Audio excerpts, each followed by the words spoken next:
Day 3 started with our immediate cut-off from the convoy by a red light, but we still managed to catch up in time for our arrival at our first stop-off point.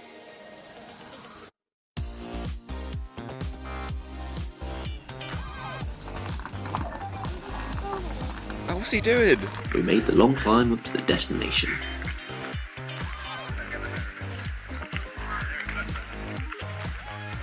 Neuschwanstein Castle. Built in 1869, it was the basis for the Disney Castle and offers tours, food and souvenirs. We had time to sample a German classic, currywurst, invented as the signature sausage of Berlin by Western troops in the Second World War. On top of this, it was a great opportunity to catch up with Harrison and Tim, who so far were disproving the stereotype surrounding French cars with their currently reliable Citroën. But more stunning than a French car making it almost 1,000 miles was the picturesque views from atop the hill that the castle is situated on. But what's better than looking at the view? Driving on it. And the conversation had turned to Bertie's lunch. Just knock off a sausage. You can't go to Germany and not go for a sausage. It was a Portuguese sausage. Was it? And I bought it in Luxembourg. The scenery was just as beautiful on the ground, and as we crossed into Austria, we soon found out what was behind the mountains. Taller, more incredible mountains.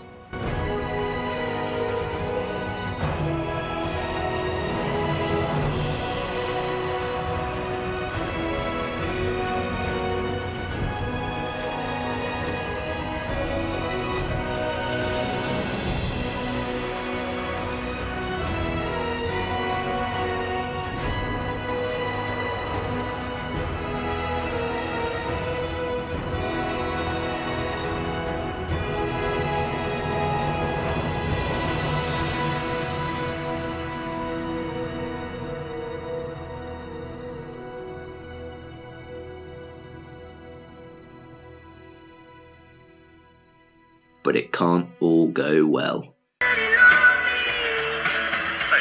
on the road? They're pulled over by the police. The Ibiza was in a spot of trouble with the local law enforcement for following their sat-nav down a cycle lane. Naturally, we left them behind and continued into the Alps. Clearly a dangerous place for technology, as not only did our camera break down, the C2 lost power as well, and soon we ended up losing the convoy too. The C2 was grateful for the Ibiza, who with a £25 fine no longer in hand, was still behind them and able to get them jump-started again. So much for the efficiency of French cars on our journey.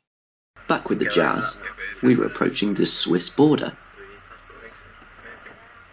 we got our passports? Have you got yours ready? No, hang on. Stop. Hello. Hi. Do we need our passports? Yes. Where do you go now? We're going to a lake And then we're going to Italy. and then to Italy. Yeah, Lake Garda. What? We're going to... Where are we going? We're going to that lake by the... It's very nearby, 20 minutes away. And then we're going through to Italy. This lake? Yeah.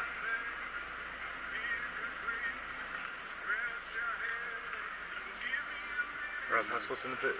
On the most part here. I've got one. I'm not the only grab box. Yeah. Mine's under your chair.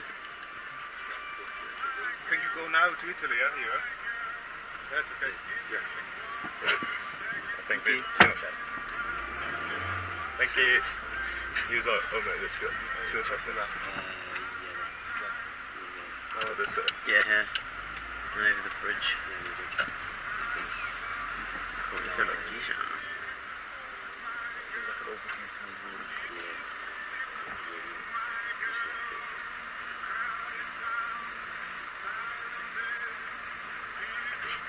I think he wanted our passports and stuff, but he was just like, no, there's too much effort. So where are you going at? I'm like, I actually don't know. So basically my friend, right? Right? What, so you go to Syria? Oh yeah. Yeah. We eventually made it to the mystery lake we'd strived so hard to get to, only to find that everyone else had been there for a while already.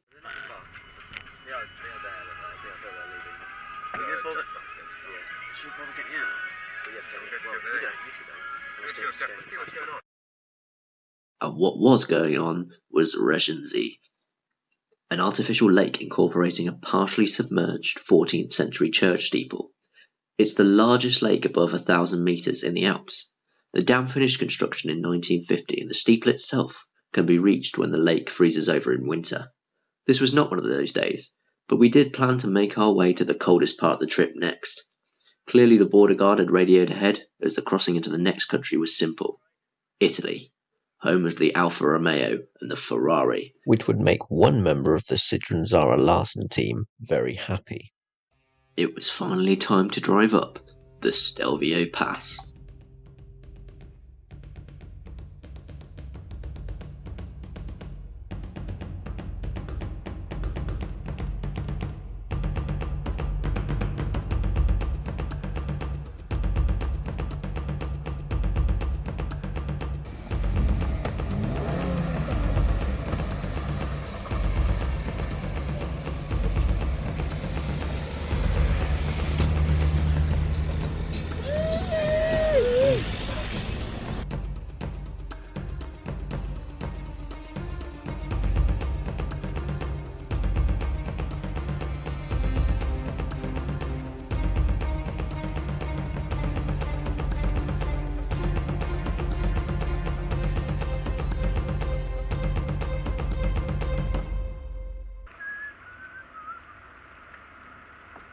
James, it stinks.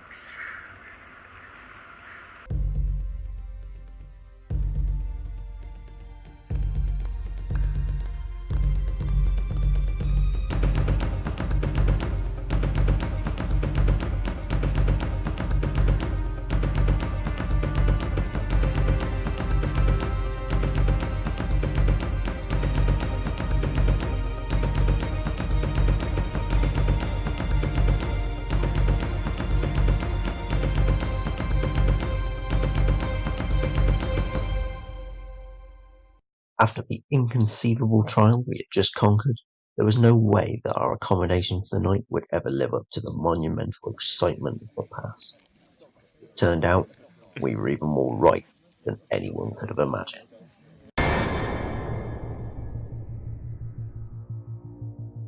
This charming place of refuge is situated in Bormio, a delightfully terrifying town in northern Italy, fortunately close to the border. It's apparently a very popular ski resort. All we managed to catch during our not short enough stay was the staff of a pizza restaurant, a strange procession through the streets, and our host, who, well-meaning enough, could only be described as this guy with more hands, and locked our doors with bags of chicken feed, quietly reassuring us that we were the only ones here. Not to be too harsh, he did supply us with our very own secure room key. After our longest day, however, none of us had the strength to complain about being murdered in a barn in a remote Italian town with no signs of its supposed 4,000 inhabitants, so we reluctantly went to sleep. Buonanotte.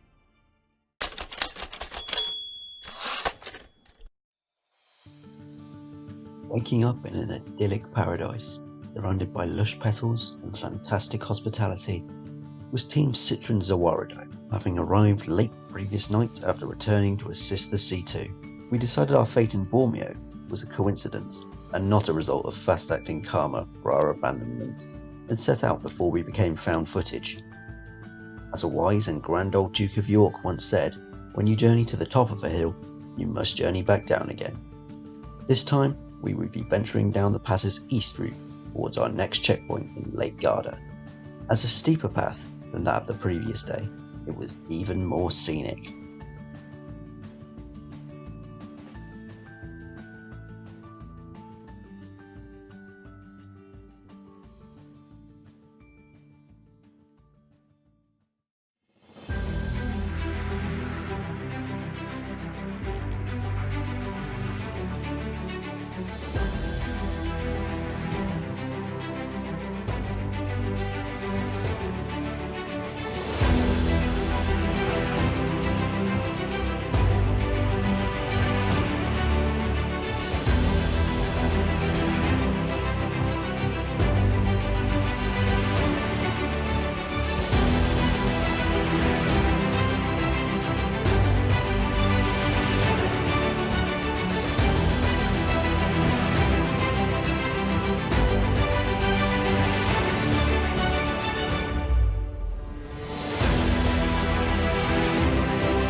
We reached the bottom with our cars smelling of burning rubber, not least forgetting the Citroen Zarara Rasputin, which had just made its first and terrifying traversal of the pass in daylight. Putting Bormio behind us, and in the back of our minds forever, the convoy pressed on through Italy, where we will be spending the next 2 nights as well. On the way, we managed to pick up a classic accessory for our vehicle. Claiming to smell of sport, I regret not keeping it to flog to withdraw symptom-ridden fans during quarantine. Nevertheless, it freshened up our musky wagon somewhat, almost as much as the duo of cherries that were given to Will by a simultaneously confusing and somewhat confused local. Lake Garda is a decidedly phallic lake in northern Italy, the largest in the country in fact, with its waters stretching over 5 kilometers at its maximum, and the whole body of water branching across 3 of Italy's administrative regions. Subsequently, both of our stop-offs were on its banks. Our first, in the north, allowed us to sample some exquisite Italian gelato and a barrage of blazing heat, along with a heavily intoxicated Bertie. The heat we managed to harness for a critical culinary purpose.